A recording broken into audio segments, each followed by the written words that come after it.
성공한 회사 과장 김민수. 5년 전 그에게는 아내가 있었습니다. 하지만 그녀는 가난한 당신과는 못 살겠다며 명품 핸드백을 들고 떠났죠. 그로부터 5년 후 봉사활동을 나간 노인정에서 그는 충격적인 광경을 목격합니다. 화장실 바닥에 무릎 꿇고 청소하는 여자. 그 옆에는 어린 아이 둘이 엄마를 기다리고 있었습니다. 바로 5년 전 자신을 버리고 떠난 그 여자였습니다. 한때 명품만 찾던 그녀가 왜 이런 모습으로 살고 있는 걸까요? 그리고 그 아이들은 누구일까요? 5년 만에 운명적 재회. 과연 그들에게 무슨 일이 일어났을까요? 지금부터 그 이야기를 들어보세요. 시작 전 구독과 좋아요는 즐거운 시청의 기본이 됩니다. 감사합니다. 안녕하세요. 저는 김민수입니다. 올해 42살 중견기업에서 과장으로 일하고 있죠. 서울 강남구 압구정동 아파트 32평.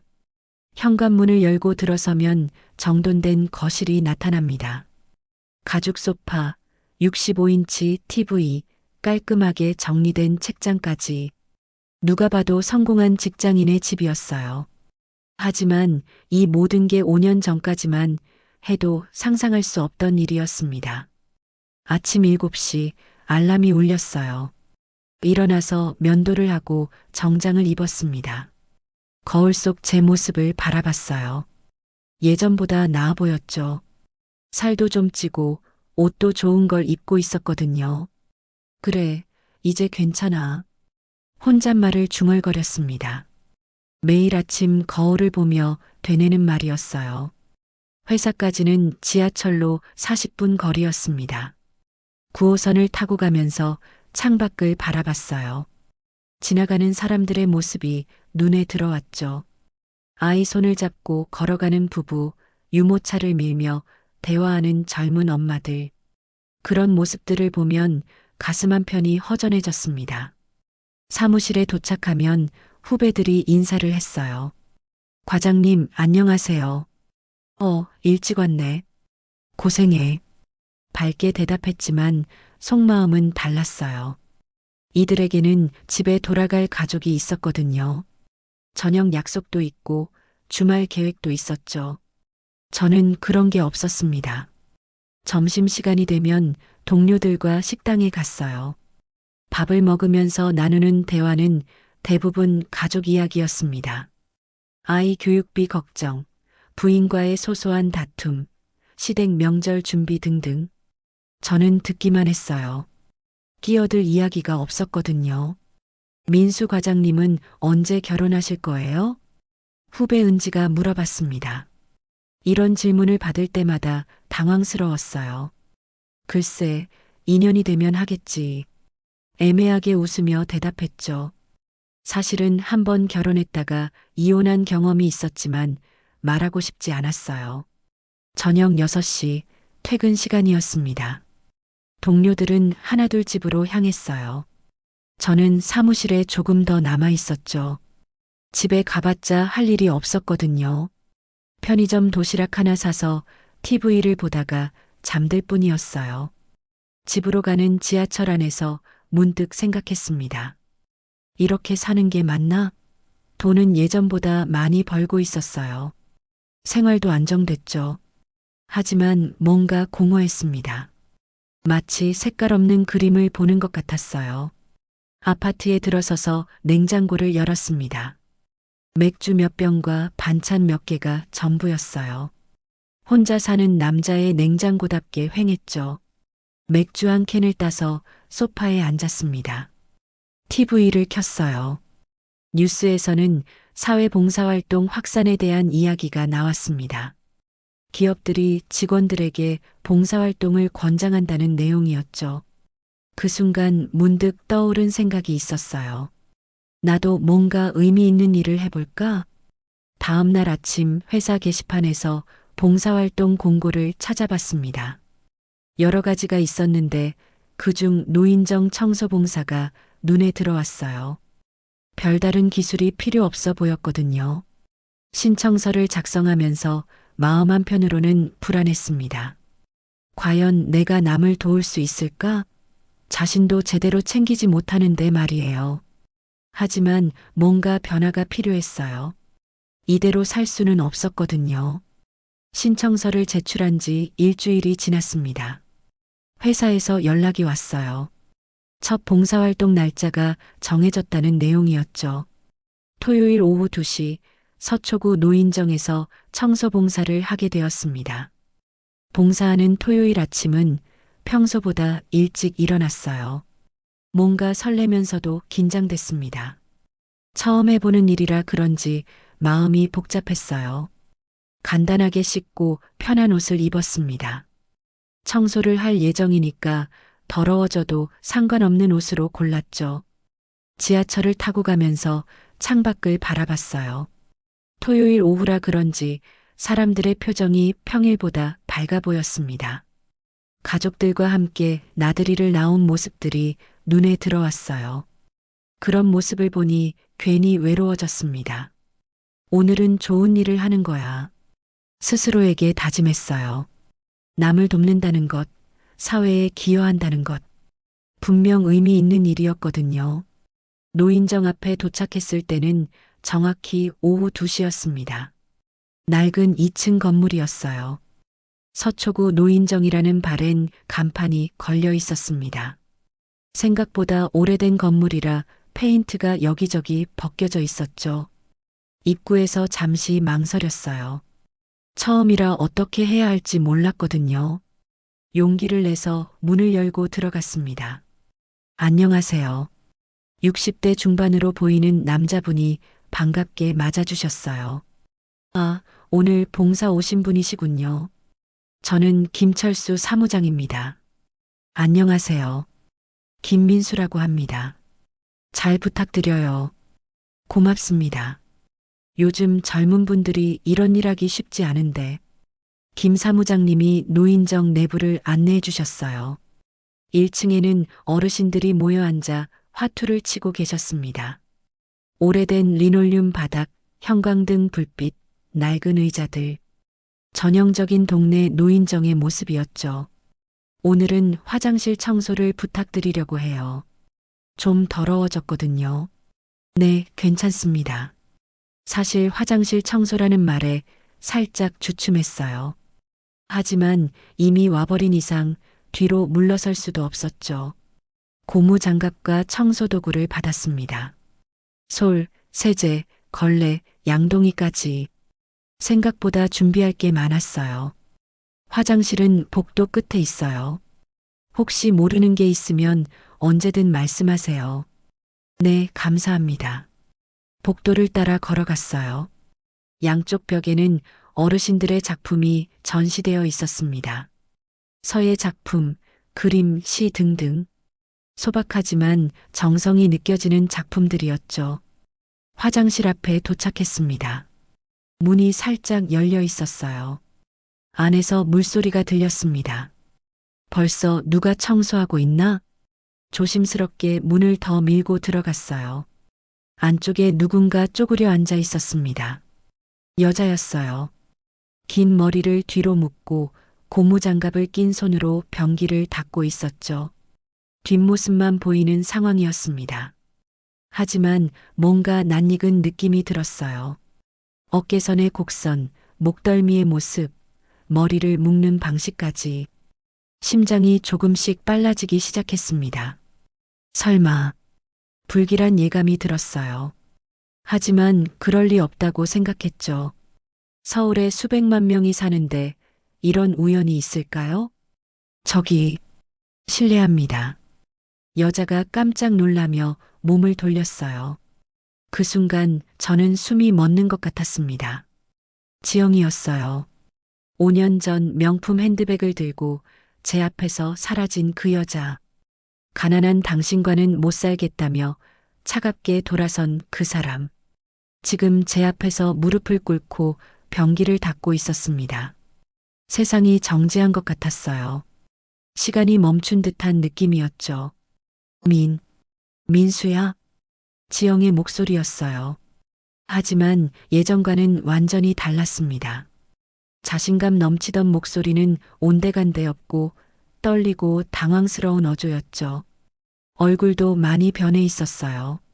5년 전만 해도 항상 완벽한 화장을 하고 다녔는데 지금은 민낯이었습니다. 볼이 홀쭉해졌고 눈가에 주름이 생겼어요. 무엇보다 손이 거칠어져 있었습니다. 예전에는 네일아트까지 했던 그 손이 이제는 일에 지친 흔적으로 가득했죠. 지영이 왜 말이 나오지 않았어요. 머릿속이 하얘졌습니다. 이런 상황을 누가 상상이나 했겠어요? 5년 만에 다시 만난 전처가 화장실에서 청소를 하고 있다니. 지영은 급하게 일어서려다 비틀거렸어요. 오랫동안 쪼그려 앉아 있어서 다리가 저린 모양이었습니다. 나는 영희는 말을 잇지 못했어요. 얼굴이 새빨갛게 달아올랐습니다. 부끄러움과 당황스러움이 뒤섞인 표정이었죠. 그때였습니다. 화장실 밖에서 아이들 목소리가 들려왔어요. 엄마, 엄마, 어디 있어요? 엄마 배고파요. 저는 더욱 혼란스러워졌습니다. 아이들, 지영에게 아이가 있다고? 언제부터? 애들이 기다리고 있어서. 지영이 더듬거리며 말했어요. 고개를 숙인 채 고무장갑을 벗고 있었습니다. 손이 심하게 떨리고 있었어요. 화장실 문이 벌컥 열렸습니다. 초등학생 정도로 보이는 여자아이가 머리를 내밀었어요. 엄마, 왜 이렇게 오래 걸려요? 준호가 계속 배고프다고 그러는데. 아이가 저를 보고 잠시 멈칫했습니다. 순수한 눈으로 저를 바라보며 고개를 갸웃거렸어요. 엄마, 이 아저씨는 누구예요? 그 순간 지영의 얼굴이 더욱 창백해졌습니다. 마치 세상이 무너지는 표정이었어요. 소희야, 엄마가 금방 갈게. 준호랑 밖에서 기다려. 지영이 떨리는 목소리로 아이에게 말했어요. 아이는 순순히 고개를 끄덕이고 나갔습니다. 하지만 나가기 전에 저를 한 번 더 쳐다봤어요. 순수한 눈빛이었습니다. 화장실 문이 닫혔어요. 저와 지영, 단둘이 남게 되었습니다. 어색한 침묵이 흘렀죠. 지영은 여전히 고개를 숙인 채 서 있었어요. 지영아, 제가 먼저 입을 열었습니다. 하지만 뭐라고 말해야 할지 모르겠더라고요. 5년 만의 재회인데 이런 상황일 줄이야. 미안해. 지영이 작은 목소리로 말했어요. 여전히 고개를 들지 못하고 있었습니다. 미안하다고? 순간 가슴속에서 뭔가 끌어올랐어요. 5년 전 그날이 떠올랐거든요. 그날도 토요일이었습니다. 저는 작은 회사에서 야근을 마치고 집에 돌아왔어요. 원룸이었죠. 보증금 300만 원에 월세 35만 원짜리 좁은 방. 지영과 신혼살림을 차린 우리의 보금자리였습니다. 문을 열자마자 이상함을 느꼈어요. 평소보다 조용했거든요. 지영이가 TV를 보거나 요리를 하는 소리가 전혀 들리지 않았습니다. 거실에 들어서니 지영이는 소파에 앉아 있었어요. 앞에는 큰 가방이 놓여 있었죠. 여행 가방 같았는데 짐이 가득 들어 있는 것 같았어요. 지영아, 무슨 일이야? 지영이는 고개를 들었어요. 표정이 차갑더라고요. 평소 보던 따뜻한 미소는 온데간데 없었습니다. 민수야, 우리 이야기 좀 하자. 불길한 예감이 들었어요. 지영의 목소리가 너무 차갑게 들렸거든요. 무슨 이야기? 이혼 이야기. 그 말을 듣는 순간 머리가 멍해졌어요. 이혼? 갑자기 왜? 갑자기 무슨 소리야? 무슨 일 있었어? 갑자기가 아니야. 나 이미 오래전부터 생각하고 있었어. 지영이는 일어나서 창가로 갔어요. 등을 돌린 채 말을 이었습니다. 이렇게 살 수는 없어. 당신 월급 200만 원으로 어떻게 살라고? 애 낳고 키우고 집도 사고 차도 사야 하는데. 지영아, 내가 더 열심히 할게. 승진도 곧 될 것 같고. 언제? 몇 년을 더 기다려야 해? 지영이 돌아섰어요. 눈에 짜증이 가득했습니다. 나도 행복할 권리가 있다고. 친구들은 다 좋은 집에 살고, 좋은 차 타고, 명품 가방도 사는데, 나만 이렇게 살아야 해? 그 말을 들은 저는 가슴이 무너지는 것 같았어요. 결혼할 때는 돈이 뭐가 중요해? 우리 사랑하잖아라고 했던 지영이었는데, 그럼 내가 더 노력할게. 부업도 하고, 됐어. 지영이 차갑게 말을 끊었어요. 사실 나 다른 사람 만났어. 그 순간 세상이 무너지는 것 같았습니다. 다른 사람? 응. 조건도 좋고, 나를 정말 사랑해주는 사람. 지영이는 핸드백에서 뭔가를 꺼냈어요. 명품 가방이었습니다. 제가 평생 모아도 사기 힘든 가격이었죠. 이것도 선물로 받은 거야. 이런 대우를 받고 싶어? 저는 말했어요. 지영아, 제발. 저는 무릎을 꿇었어요. 정말 무릎을 꿇고 애원했습니다. 시간만 좀 더 줘, 시간만. 내가 더 열심히 할게. 제발 떠나지 마. 하지만 지영은 이미 마음을 정한 것 같았어요. 미안해. 하지만 난 이미 결정했어. 지영이 손가락에서 결혼 반지를 빼기 시작했어요. 제가 아르바이트에서 모은 돈으로 산 반지였습니다. 비싸지는 않았지만 정성껏 골랐던 반지였어요. 이런 싸구려 반지도 이제 끼기 싫어. 반지가 바닥에 떨어졌어요. 딸그락 소리가 방 안에 울렸습니다. 제 가슴에도 무언가 떨어지는 소리가 들렸어요. 그때 지영이는 저에게 이렇게 말했습니다. 모든 걸 그냥 두고 갈게. 집도 차도 적금도. 지영아, 대신 깔끔하게 정리하자. 연락도 하지 말고. 지영이는 가방을 들고 문으로 향했어요. 저는 바닥에 무릎을 꿇은 채 그 모습을 바라볼 수밖에 없었습니다. 문 앞에서 지영이 잠시 멈춰 섰어요. 민수야, 미안해. 하지만 이게 우리 둘 다를 위한 길이야. 그리고 문이 닫혔습니다. 지영이는 그렇게 나를 두고 나갔습니다. 저는 한참 동안 그 자리에 앉아 있었습니다.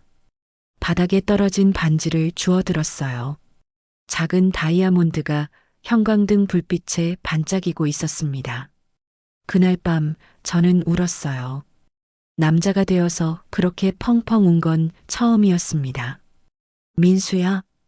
지영의 목소리에 정신을 차렸어요. 과거의 기억에서 벗어나 현실로 돌아왔습니다. 지금 제 앞에 서 있는 지영은 5년 전과는 완전히 다른 모습이었어요. 명품 가방을 든 채 떠났던 그 여자가 지금은 고무장갑을 끼고 화장실 청소를 하고 있었습니다. 아이러니했어요. 세상은 정말 모르는 거구나 싶었죠.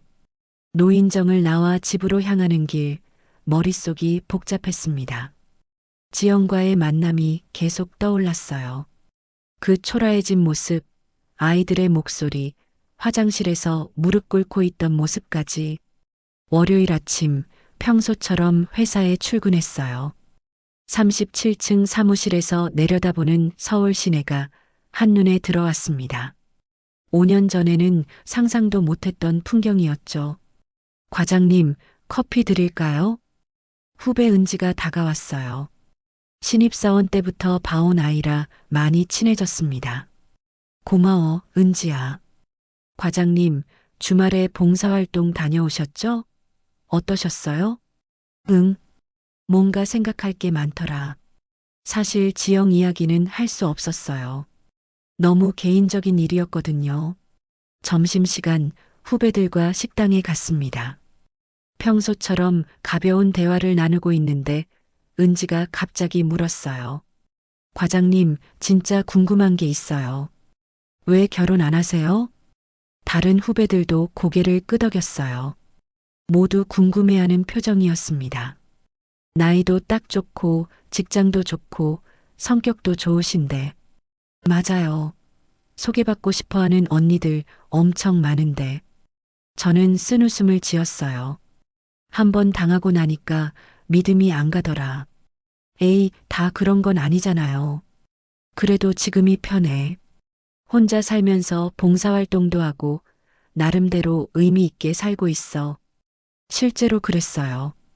이혼 후 5년 동안 저는 완전히 달라졌습니다. 야근을 마다하지 않았고 승진도 빨랐어요. 연봉도 5년 전에 3배가 되었죠. 하지만 무엇보다 마음이 달라졌어요. 남을 돕는 일에 관심이 생겼거든요.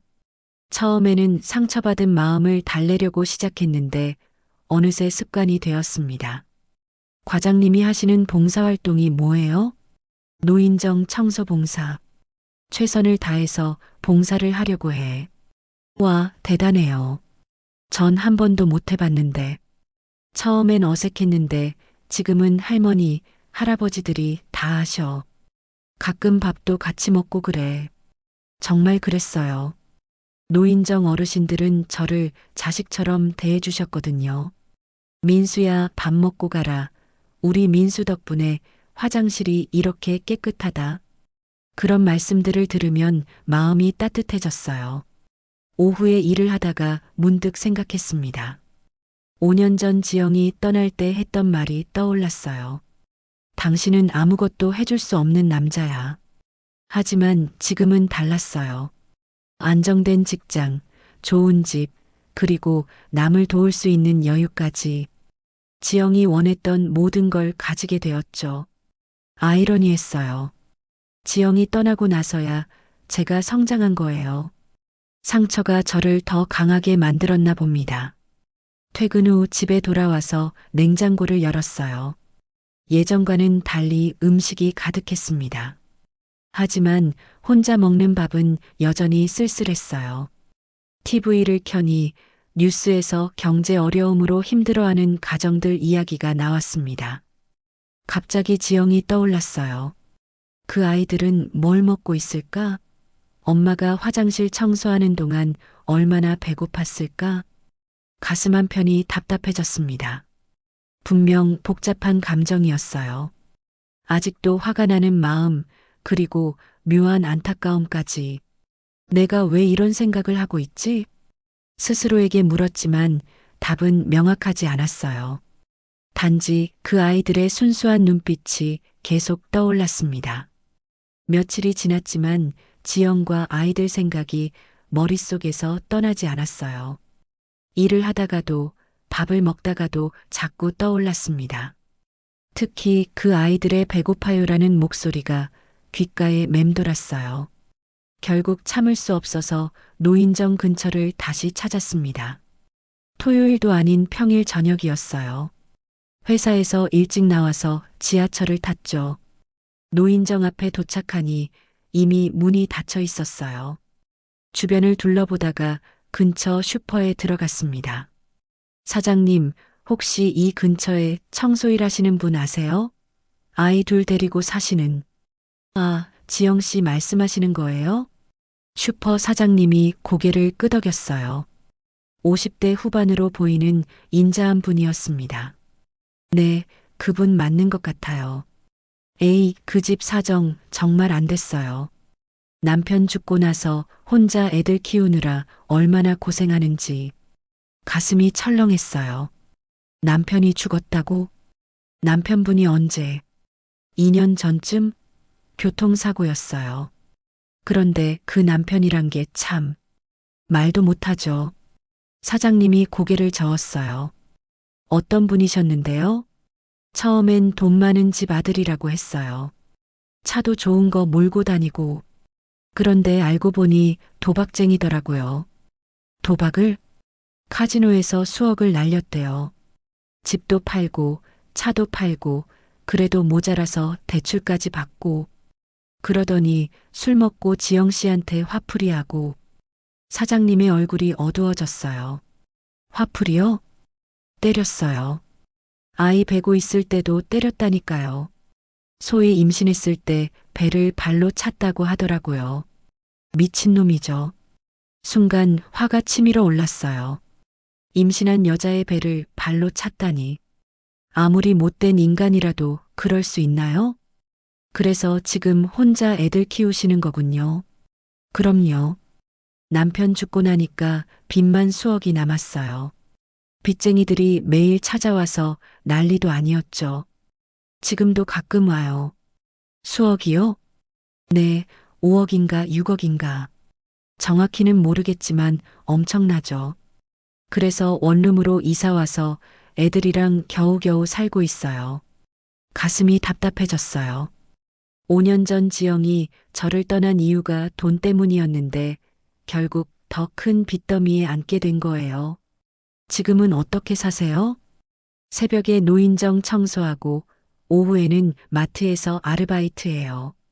하루 종일 일하는데도 생활비도 빠듯하죠. 애들 밥값도 제대로 못 내고. 밥값을요? 급식비 맨날 밀려요. 학교에서 연락 오는 것도 민망하고. 소희가 얼마나 부끄러워하는지 더 이상 들을 수 없었어요. 그 순수한 아이가 급식비 때문에 부끄러워한다니. 슈퍼를 나와 지영이 산다는 원룸촌으로 향했습니다. 낡은 건물들이 늘어선 골목이었어요. 사장님이 알려준 주소를 찾아가니 정말 작은 원룸이었습니다. 창문 사이로 불빛이 새어나왔어요. 안에서 아이들 목소리가 들렸습니다. 엄마, 오늘도 라면이야? 미안해, 소희야. 내일은 고기 사줄게. 엄마는 맨날 내일이라고 해.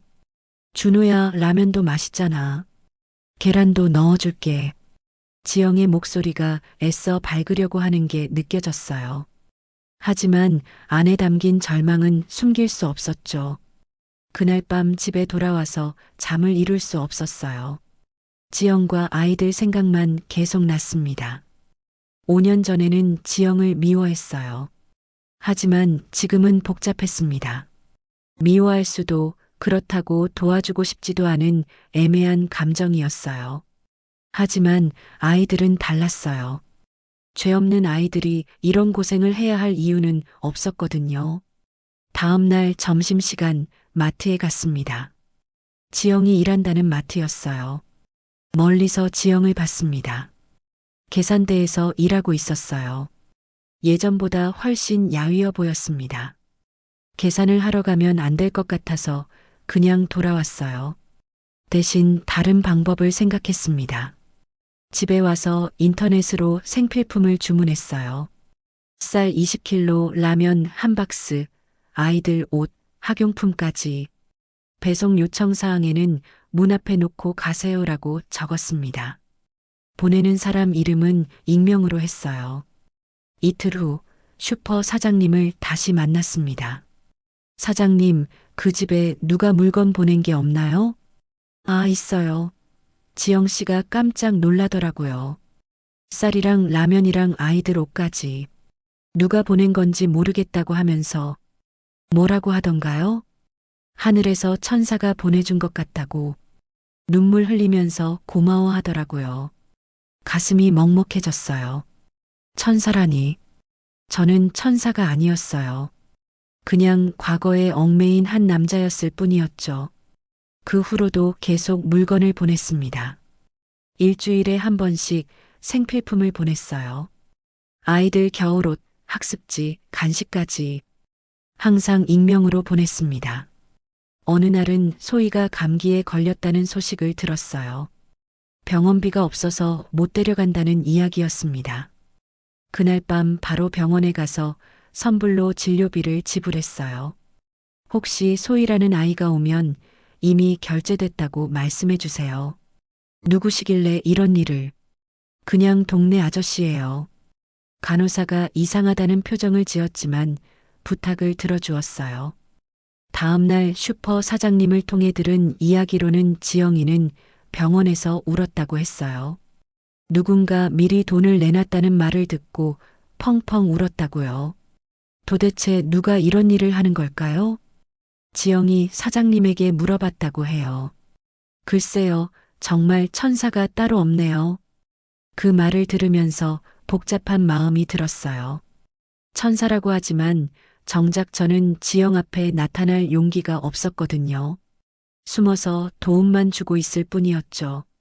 하지만 아이들이 조금씩 나아지는 모습을 보면 뿌듯했어요. 소희가 새 옷을 입고 학교에 가는 모습, 준호가 새 장난감을 가지고 노는 모습, 그런 걸 멀리서 지켜보는 것만으로도 마음이 따뜻해졌습니다. 한 달이 지났을 때쯤 문득 이런 생각이 들었어요. 이렇게 숨어서 도와주는 게 맞는 걸까? 언젠가는 정면으로 마주해야 하는 게 아닐까? 하지만 아직은 용기가 나지 않았어요. 5년 전의 상처가 아직 남아 있었거든요. 그래서 계속 그림자처럼 도움만 주고 있었습니다. 어느 날 지영이 아이들과 함께 공원을 산책하는 모습을 봤어요. 멀리서 지켜보니 아이들이 예전보다 훨씬 밝아 보였습니다. 지영도 조금씩 웃음을 되찾고 있는 것 같았어요. 하지만 여전히 힘들어 보였습니다. 등이 굽어 있고 걸음걸이도 지쳐 보였어요. 얼마나 고생하고 있는지 한눈에 알 수 있었습니다. 그날 밤 침대에 누워서 생각했어요. 이런 식으로 언제까지 도와줄 수 있을까? 근본적인 해결책이 필요한 건 아닐까? 하지만 어떻게 해야 할지 막막했어요. 지영과 직접 대화를 나눠야 하는데 용기가 나지 않았거든요. 그런 고민을 하던 중에 결정적인 일이 벌어졌습니다. 그 결정적인 일은 목요일 오후에 벌어졌습니다. 회사에서 일하고 있는데 모르는 번호로 전화가 걸려왔어요. 여보세요. 혹시 소희 보호자세요? 아니요. 잘못 거신 것 같은데. 초등학교 보건실입니다. 소희가 교실에서 쓰러져서 응급실로 이송됐는데요. 어머니 연락이 안 되어서 심장이 멎는 것 같았어요. 소희가 쓰러졌다고? 어느 병원이요? 대학병원 응급실입니다. 아이 상태가 좀. 전화를 끊고 자리에서 벌떡 일어났어요. 주변 동료들이 놀란 표정으로 쳐다봤지만 신경 쓸 겨를이 없었습니다. 부장님, 급한 일이 생겨서 먼저 가겠습니다. 회사를 뛰쳐나가며 택시를 잡았어요. 아저씨, 대학병원으로 최대한 빨리 가주세요. 응급 상황이세요? 네, 아이가 쓰러졌어요. 택시 안에서 가슴이 미친 듯이 뛰었어요. 소희의 순수한 얼굴이 계속 떠올랐습니다. 엄마, 이 아저씨는 누구예요? 라고 물었던 그 아이. 제발 무사하기를. 병원 응급실에 도착해서 접수대로 뛰어갔어요. 소희라는 아이 어디 있나요? 방금 실려온 3번 침대에 있어요. 하지만 보호자가 아니시면 제가 아는 애예요. 복도를 뛰어가다가 멈춰 섰어요. 3번 침대 앞에서 들려오는 소리 때문이었습니다.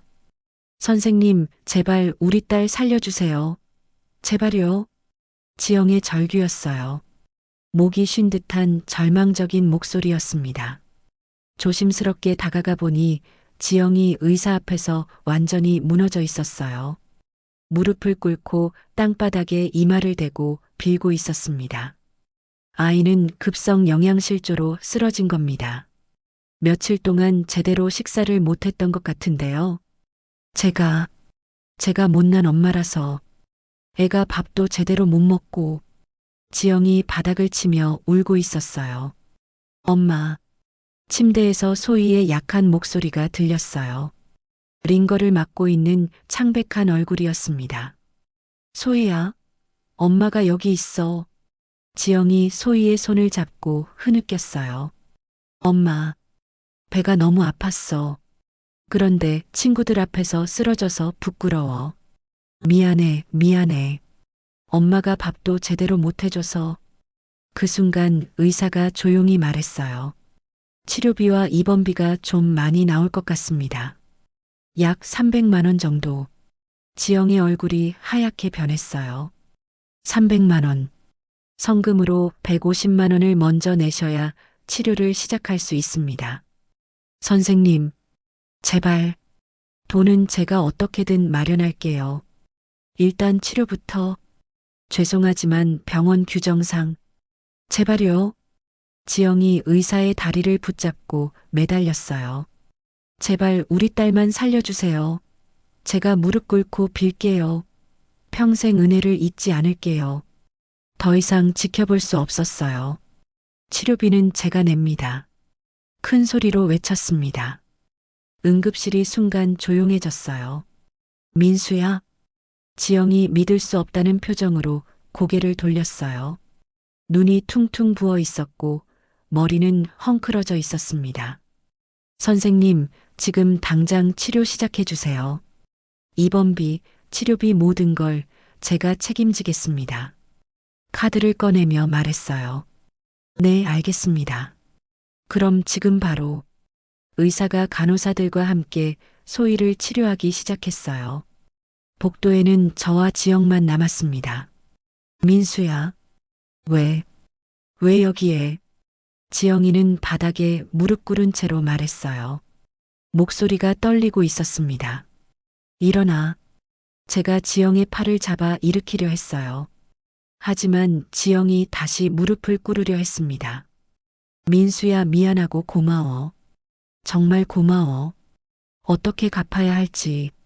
그 순간 제가 지영이를 끌어안았습니다. 이제 그만해. 제 목소리가 병원 복도에 울렸어요. 더 이상은 안 돼. 이렇게 사는 거 아니야. 지영이는 제 품에서 오열했어요. 5년 동안 쌓였던 모든 아픔이 한꺼번에 터져 나오는 것 같았습니다. 미안해. 민수야. 정말 미안해. 내가 너무 바보였어. 괜찮아. 이제 다 괜찮을 거야. 저도 눈물이 터질 것 같았지만 참았어요. 지금은 제가 강해야 할 때였거든요. 민수야. 고마워. 정말 고마워. 고맙다는 말 하지 마. 당연한 거야. 30분 후 의사가 나왔어요. 다행히 생명에는 지장이 없어요. 며칠 잘 먹이고 안정을 취하면 금방 회복될 겁니다. 정말요? 지영이 기뻐서 또 눈물을 흘렸어요. 병실 안에서 소희가 눈을 떴어요. 엄마, 물. 소희야. 지영이 뛰어가서 소희의 손을 잡았어요. 엄마가 여기 있어. 이제 괜찮아. 소희가 저를 보고 작은 목소리로 말했어요. 아저씨, 고마워요. 그 말에 가슴이 먹먹해졌어요. 이 순수한 아이가 굶주려야 할 이유는 없었거든요. 천천히 나을 거야, 소희야. 복도로 나와서 지영과 마주 앉았어요. 지영아, 더 이상 혼자 견디려 하지 마. 민수야, 아이들이 이렇게 크는 게 맞나? 너도 이렇게 사는 게 맞나? 지영이 고개를 숙였어요. 이제부터는 내가 도울게. 아이들을 위해서라도. 5년 만에 나눈 진심 어린 대화였어요. 그리고 새로운 시작의 약속이었습니다. 6개월이 지났습니다. 토요일 오후 저는 작은 카페에 앉아 창밖을 바라보고 있었어요. 이곳은 지영이 새로 취직한 회사 근처였습니다. 제가 소개해 준 곳이었죠. 아저씨, 익숙한 목소리에 고개를 돌렸어요. 소희와 준호가 뛰어오고 있었습니다. 예전과는 완전히 다른 모습이었어요. 얼굴에 생기가 돌고 새 옷을 입고 있었죠. 소희야, 준호야. 아저씨, 오늘 엄마 월급날이에요. 소희가 환하게 웃으며 말했어요. 6개월 전 병원에서 창백하게 누워있던 그 아이가 맞나 싶을 정도로 건강해져 있었습니다. 그래. 그럼 오늘은 특별한 날이네. 네. 엄마가 맛있는 거 사준다고 했어요. 준호도 신나게 말했어요. 예전에는 항상 배고파요라고 했던 아이가 이제는 이렇게 밝게 웃고 있었습니다. 카페 문이 열리고 지영이 들어왔어요. 6개월 전과는 완전히 다른 모습이었습니다. 정갈한 사무복을 입고 머리도 단정하게 정리했어요. 무엇보다 얼굴에 자신감이 돌아와 있었습니다. 민수야, 기다렸지? 아니야, 방금 왔어. 지영이 아이들 곁에 앉았어요. 그 모습을 보니 마음이 따뜻해졌습니다. 정말 행복해 보였거든요. 오늘 회사에서 정식 직원으로 전환된다고 통보받았어. 정말 축하해. 다 내 덕분이야. 정말 고마워. 6개월 전 병원에서의 일 이후 저는 지영을 위해 새로운 일자리를 알아봤어요. 제가 아는 선배가 운영하는 작은 회계사무소였습니다. 처음에는 계약직이었지만 지영이 워낙 성실하게 일해서 정직원이 된 거였어요. 아저씨, 오늘 우리 치킨 먹어요. 소희가 기뻐하며 말했어요. 치킨? 좋지. 그런데 너희 급식은 잘 먹고 있지? 네. 이제 급식비도 안 밀려요. 친구들이랑 같이 맛있게 먹어요. 소희의 대답에 가슴이 뭉클했어요. 몇 달 전만 해도 급식비 때문에 부끄러워했던 아이가 이제는 이렇게 당당하게 말하고 있었거든요. 준호는 어때? 유치원 재밌어? 네. 선생님이 제가 그림을 잘 그린다고 했어요. 준호가 가방에서 그림을 꺼냈어요. 색연필로 그린 가족 그림이었습니다. 엄마, 누나, 자기, 그리고 한 명이 더 있었어요. 이거 누구야? 아저씨요. 아저씨도 우리 가족이니까. 순간 목이 메었어요. 아이의 순수한 마음이 고스란히 전해졌거든요. 지영이 조용히 말했어요. 애들이 민수 아저씨 이야기를 맨날 해.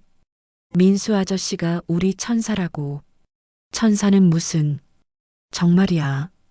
너 아니었으면 우리 어떻게 됐을지 몰라. 사실 지난 6개월 동안 많은 일이 있었어요. 지영의 빚 문제도 정리해야 했고, 아이들 교육 문제도 챙겨야 했습니다. 쉽지 않았지만 하나씩 해결해 나갔어요. 가장 힘들었던 건 지영의 자존감을 회복시키는 일이었어요.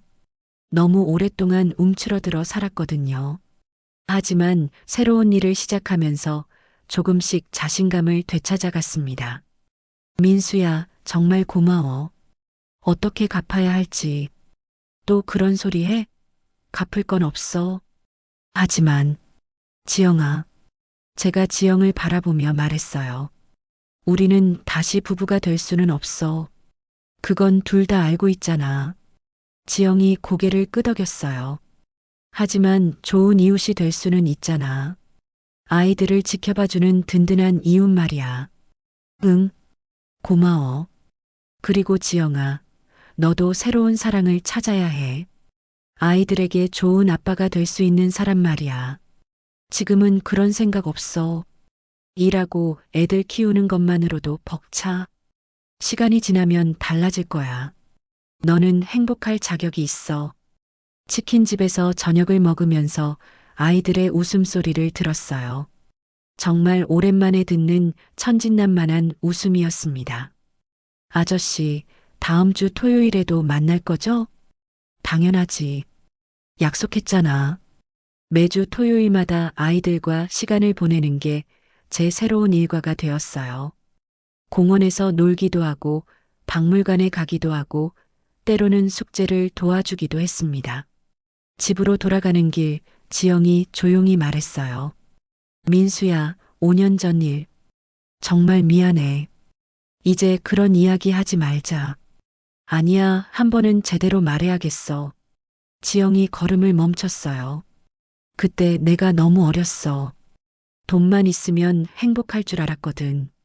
하지만 진짜 소중한 게 뭔지 몰랐어.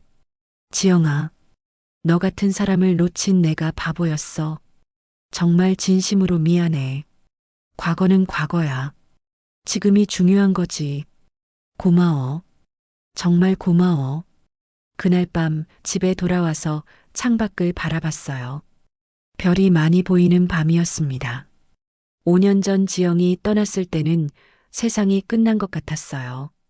하지만 지금 생각해보니 그 일이 저를 더 성숙하게 만들어준 것 같았습니다. 진정한 사랑이 뭔지, 가족이 뭔지, 행복이 뭔지 알게 되었거든요. 사랑은 소유하는 게 아니라 보살피는 거라는 것도 깨달았고요. 핸드폰에 문자가 왔어요. 소희에게서였습니다. 아저씨, 오늘 정말 즐거웠어요. 내일 학교에서 친구들한테 자랑할 거예요. 우리에게는 세상에서 제일 좋은 아저씨가 있다고요. 고마워요. 그 문자를 보면서 웃었어요. 제가 받은 가장 소중한 선물 같았거든요. 6개월 전만 해도 복수를 생각했었어요. 지영이 고생하는 모습을 보면서 자업자득이다라고 생각하기도 했고요. 하지만 지금은 다릅니다. 용서는 상대방을 위한 게 아니라 자신을 위한 거라는 걸 알게 되었어요. 그리고 더 큰 사랑으로 성장할 수 있다는 것도요. 창밖에서 별이 반짝이고 있었어요. 마치 새로운 시작을 축복해 주는 것 같았습니다. 내일은 또 어떤 일이 기다리고 있을까요? 하지만 두렵지 않았어요. 이제는 진짜 소중한 게 뭔지 알고 있으니까요. 사랑하는 사람들을 지켜주는 것, 그것이 진정한 행복이었습니다. 여기까지 시청해 주셔서 진심으로 감사드립니다. 구독과 좋아요가 저에게 큰 힘이 됩니다.